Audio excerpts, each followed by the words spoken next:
to orientation for the Moore Animal Shelter Volunteers Program. This short video will introduce you to some of the important aspects of working as a volunteer or fulfilling community service obligations. Hi, I'm Samantha Phillips, and I am the adoption coordinator for the Moore Animal Shelter. I handle all the volunteers and community service for the shelter. This video is to explain a little bit about what you'll be doing with us and the rules, requirements we have to keep everyone safe while you're here volunteering with us.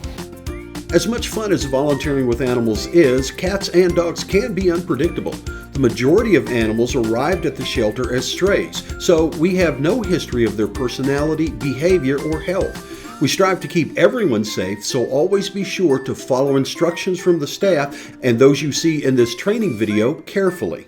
There is a dress code for volunteers in community service.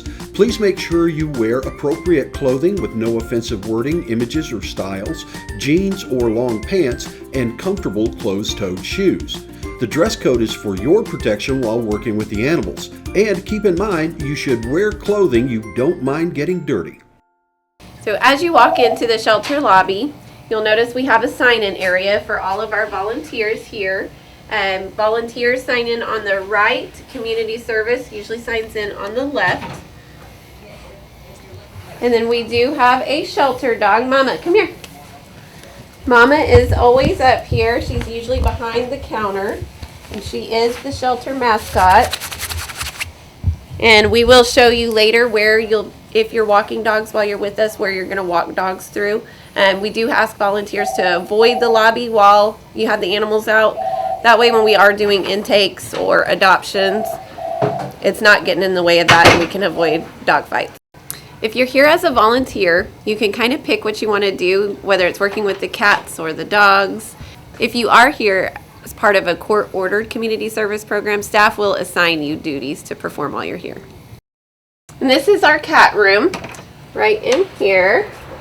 So all of the cats are kept in this room, and they each have their individual cages, but as you can see, there are going to be multiple cats in each kennel, but those have come in as a litter together.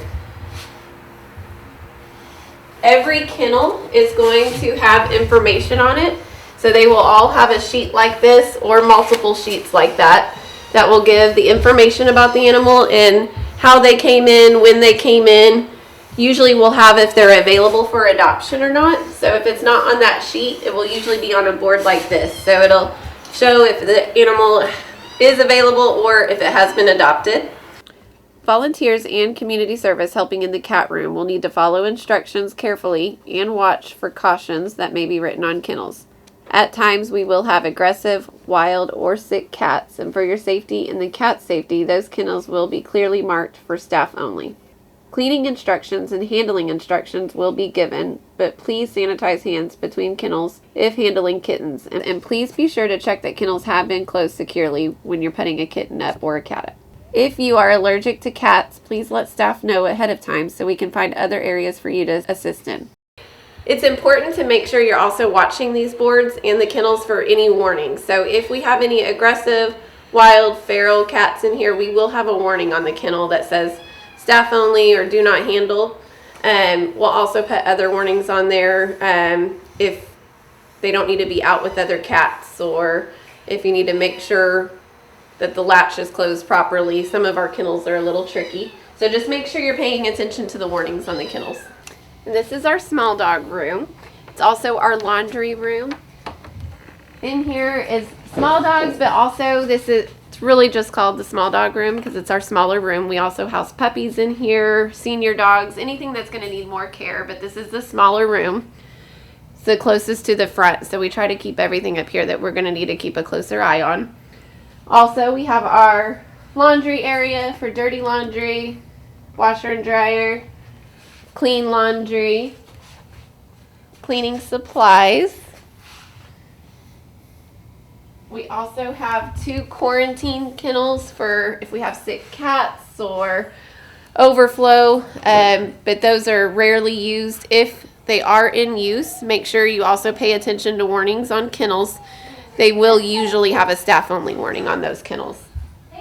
Like the cat room, volunteers and community service will need to pay close attention to warnings on kennels. We do occasionally have aggressive or sick dogs that will be marked as staff only or other special instructions. In this room, you may see dog beds or blankets, but we have to be particular about who can get those. Big dogs will generally only have a Corunda bed in their kennel because we have to be cautious that they don't tear up and ingest blankets. This goes for beds, anything with stuffing or toys, as that can be dangerous to their health and lead to surgical removal or even death. Please don't pass those things out to the dogs without permission to do so.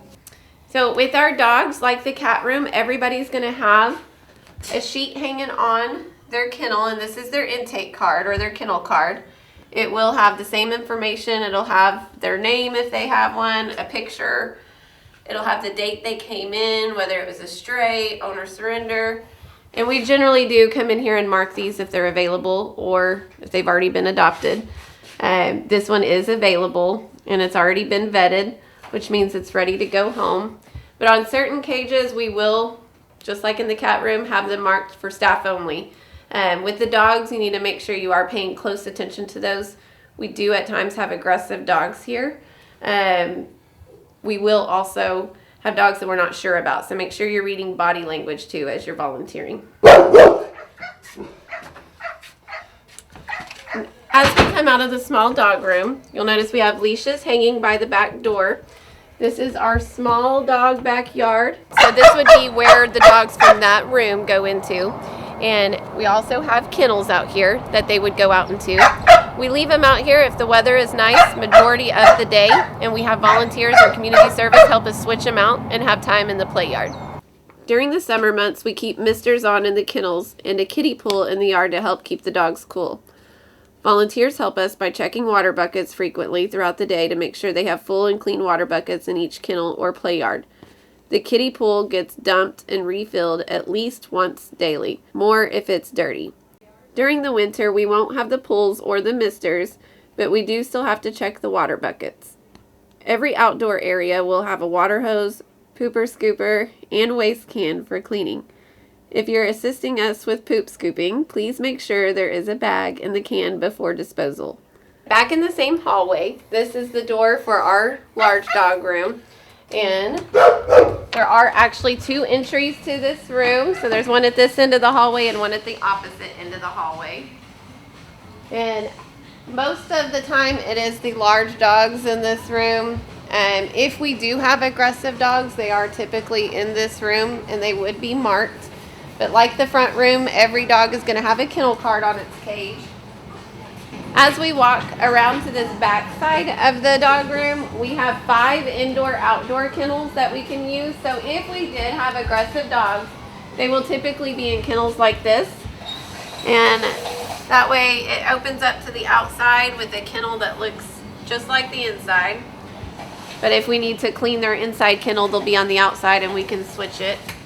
Kennels will be clearly marked for aggressive, but it is a good idea to check with staff before you begin to walk dogs, just to see which dogs not to handle.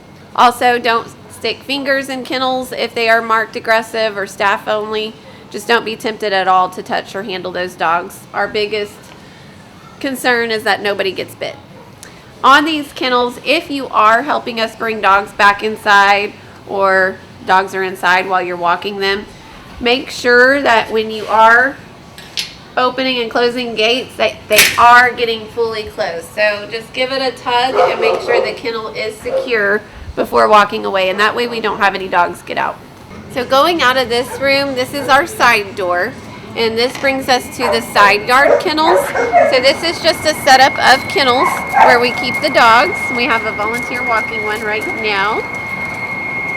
And all the dogs from the back room are in these kennels here, except the ones that would be in the indoor-outdoor runs. Those ones will be in our backyard. This is where we bring the dogs from the large dog room, unless they are in an indoor-outdoor run. We usually have volunteers and community service walk these dogs, but like I mentioned in the small dog yard, if weather permits, we usually leave the dogs out here majority of the day so they can get some fresh air, and the public can view them easier.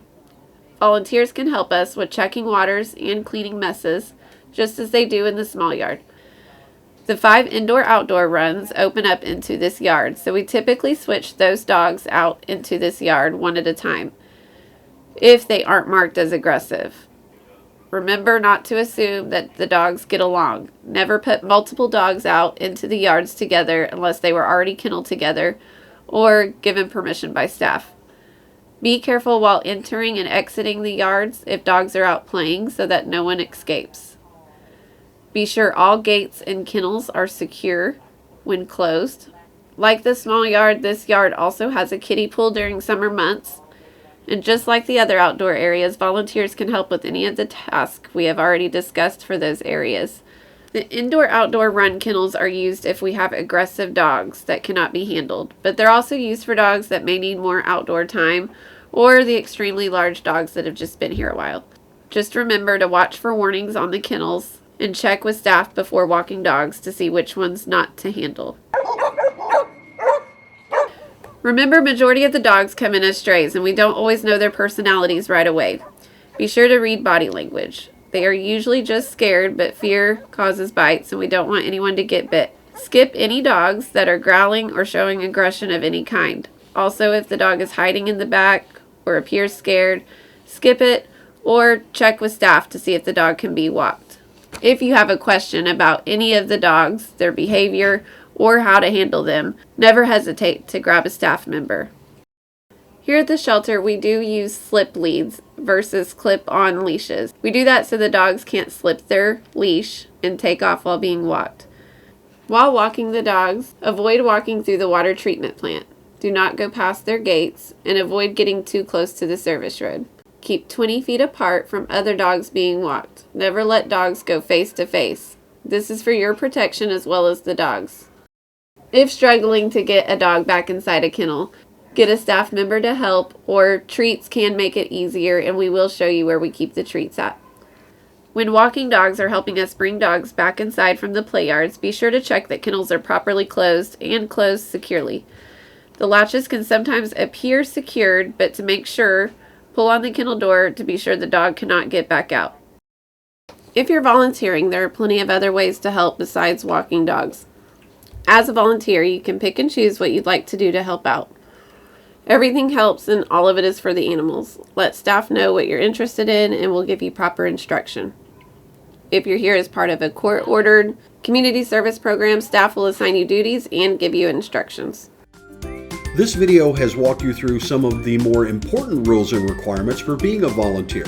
Keep in mind, it's always important to listen to staff carefully and use caution at all times. Every rule is designed to keep you and our animals safe. If you have any questions, please don't hesitate to ask. On behalf of the City of Moore, our staff, and all our furry friends, thank you so much for your interest in volunteering with the Moore Animal Shelter.